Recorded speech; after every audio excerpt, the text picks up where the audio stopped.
Hello guys, मैं हनुमान प्रसाद आप सभी का स्वागत करता हूं। आज हम स्मार्ट एग्रीकल्चर सिस्टम को प्रेजेंटेशन के माध्यम से समझेंगे और सीखेंगे कि इसके हमारे पास क्या क्या फ़ायदे हैं। स्मार्ट मतलब एक स्मार्ट टेक्नोलॉजीज़ को यूज करके एग्रीकल्चर की खेती की जाती है, उसको हम स्मार्ट एग्रीकल्चर सिस्टम कहते हैं। जैसे कि what is a smart agriculture system. Smart agriculture system क्या है? एक फार्मिंग मैनेजमेंट कंसेप्ट है जो कि मॉडर्न टेक्नोलॉजीज़ का यूज करके एग्रीकल्चर प्रोडक्ट की क्वालिटी को भी मेंटेन करता है और क्वांटिटी को भी बढ़ाता है।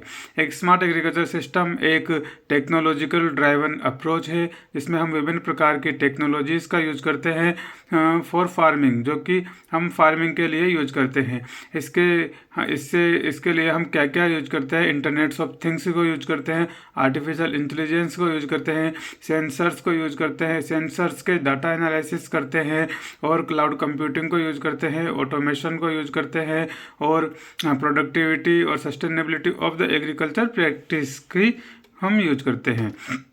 नेक्स्ट, अपने एप्लीकेशन क्या क्या है, कहाँ कहाँ पर हम स्मार्ट एग्रीकल्चर सिस्टम को इम्प्लीमेंट कर सकते हैं। तो हम स्मार्ट इरिगेशन सिस्टम, सिंचाई के लिए हम एग्रीकल्चर सिस्टम को इम्प्लीमेंट कर सकते हैं स्मार्ट तरीके से। उसके बाद में लाइव स्टॉक मॉनिटरिंग, हम उसको लाइव मॉनिटर कर सकते हैं, फसल की एक्टिविटीज़ को वेदर कंट्रोल कर सकते हैं और रिमोट मॉनिटरिंग कर सकते हैं। दूर से हम एग्रीकल्चर की मॉनिटरिंग कर सकते हैं, फार्मिंग की। ग्रीन हाउस के से भी हम मॉनिटरिंग करते हैं।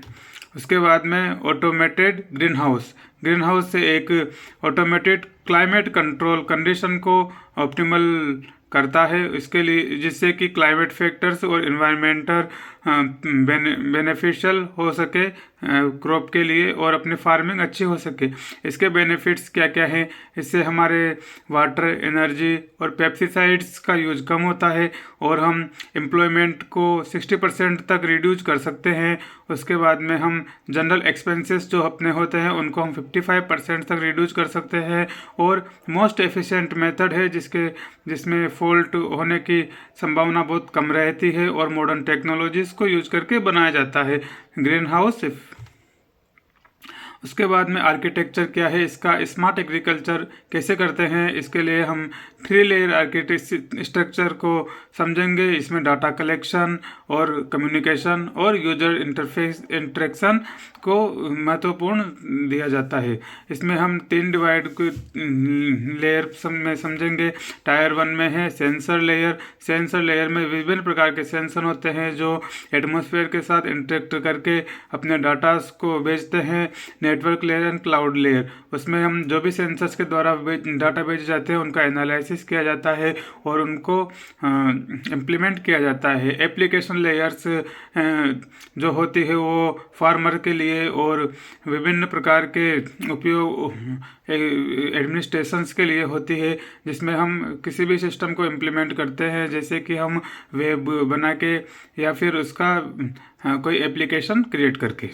जैसे कि सेंसर लेयर में हम प्रिस्क्रिप्शन लेयर भी बोलते हैं, जिसमें हम जो भी ये फिजिकल इंटरेक्ट करता है इन्वायरमेंट के साथ, इसमें हम विभिन्न प्रकार के सेंसर्स का यूज करते हैं। जैसे कि टेम्परेचर सेंसर जो एटमॉस्फेयर का टेम्परेचर को मेजर करता है, soil moisture sensor soil moisture में सेंसर सॉइल में मॉइस्चर की मात्रा को कलेक्ट करता है और सॉइल को जब भी पानी की ज़रूरत होती है तब उसको पानी के लिए बताता है। उसके बाद में लाइट सेंसर फोटोसिंथेसिस के लिए इनफ लाइट है या नहीं है उसके इंटेंसिटी को डिटेक्ट करता है। ह्यूमिडिटी सेंसर्स मॉइस्चर को एयर मॉइस्चर को डिटेक्ट करता है। रेन सेंसर रेनफॉल को मेजर करता है। उसके बाद में नेटवर्क क्लाउड लेयर एक इसका फंक्शन है data transmission, processing and storage. जो सेंसर्स के डाटा होते हैं उसको हम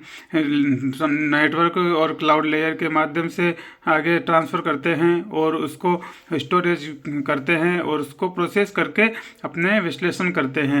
इसके कंपोनेंट्स है इंटरनेट ऑफ थिंग्स गेटवे, जो कि कलेक्ट करता है सेंसर डाटा को और क्लाउड को सेंड करता है। उसके बाद में क्लाउड प्लेटफॉर्म है जो कि स्टोर करता है, प्रोसेस करता है और डिस्प्ले करता है सेंसर डाटा को। और एप्लीकेशन प्रोग्रामिंग इंटरफेस है जो एक्सेस करता है क्लाउड डाटा को।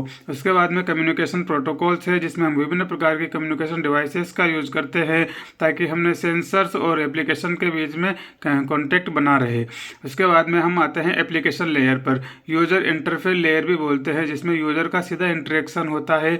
इसमें इंटरफेस टू फार्मर्स के लिए होता है, एडमिनिस्ट्रेटर्स के लिए होता है, और जो डिसीजन मेकर्स होते हैं, जो ऐप को बनाने वाले और डिसीजन लेने वाले होते हैं, उनके लिए होता है। उसके लिए कंपोनेंट क्या है कि मोबाइल एप्लीकेशन बना दी। मोबाइल एप्लीकेशन डिसीजन मेकर्स के लिए अलग एक्सेस होते हैं, एडमिनिस्ट्रेशन के लिए अलग एक्सेस होते हैं, और फार्मर्स के लिए पब्लिकली इससे एक्सेस होता है।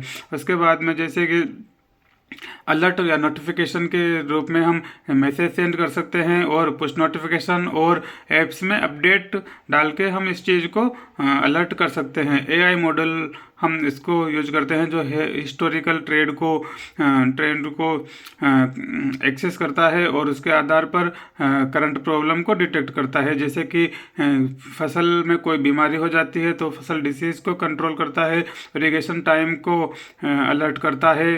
उसके बाद में आता है सॉफ्टवेयर टेक्नोलॉजी यूज। कौन कौन से सॉफ्टवेयर और टेक्नोलॉजीज हमने इसमें यूज की है? सबसे पहले प्रोग्रामिंग के बिना कोई कोड नहीं बनता है, और ना ही कोई एप्लीकेशन या वेब एप्लीकेशन डिजाइन होता है। तो इसके लिए हमें नेट एप्लीकेशन लेयर के लिए हमें प्रोग्रामिंग की ज़रूरत पड़ती है। सेंसर्स भी प्रोग्रामिंग पे ही अपने डाटा को कलेक्ट करते हैं। उसके बाद में क्लाउड में हम स्टोरेज के लिए यूज करते हैं। मोबाइल ऐप हम इन्वेंटर्स के लिए या और उपयोगकर्ता के लिए यूज करते हैं। एआई टूल्स फसल डिसीज के लिए और इरिगेशन टाइम के लिए हम एआई टूल्स का यूज करते हैं। डाटा विजुअलाइजेशन में हम रियल टाइम चार्ट बनाते हैं। उसके बाद में आता है data flow diagram. Data flow में क्या करते हैं? हम डाटा कलेक्शन करते हैं, डाटा ट्रांसमिशन करते हैं, एनालिसिस करते हैं, और डिसीजन बनाते हैं और डिसीजन को इम्प्लीमेंट करते हैं। डाटा कलेक्शन में हम सेंसर्स से डाटा को लेते हैं, उसके बाद में इसको सर्वर पर ट्रांसमिट करते हैं, और एल्गोरिथम को लगा के हम डाटास को एनालिसिस करते हैं, और फार्मर्स के डिसीजन लेते हैं कि आपने जो डाटा एनालिसिस किए हैं वो सही है या नहीं है। तो इसमें यूजर का सीधा इंटरेक्शन होता है। उसके बाद में जो भी एक्शंस है उनको इम्प्लीमेंट करते हैं और अपने सिस्टम को अच्छा बनाते हैं। उसके बाद में इसके एडवांटेज क्या क्या है? ये क्रॉप की यील्ड को इम्प्रूव करता है, एफिशिएंसी को रिड्यूस, रिसोर्सेज को यूज करता है, और डाटा ड्राइवन डिसीजंस को मॉनिटर करता है, और इसको हम दूर लोकेशन से भी मॉनिटर कर सकते हैं, और प्रेडिक्टिव एनालिसिस है। तो कुछ इसमें एडवांटेज है, तो इसके कुछ चैलेंजेस भी है।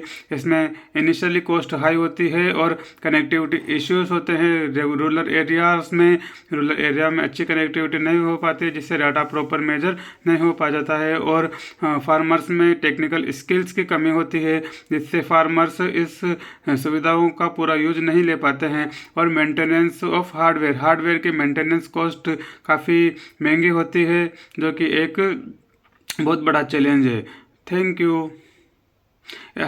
तो दोस्तों, इसी प्रकार हमने इरिगेशन सिस्टम्स के बारे में, एग्रीकल्चर सिस्टम को स्मार्ट बनाने के बारे में एक प्रेजेंटेशन थी, उसके माध्यम से समझा और सीखा, ताकि हम एग्रीकल्चर में अच्छी ग्रोथ और अच्छी क्वालिटी इम्प्रूव कर सकें।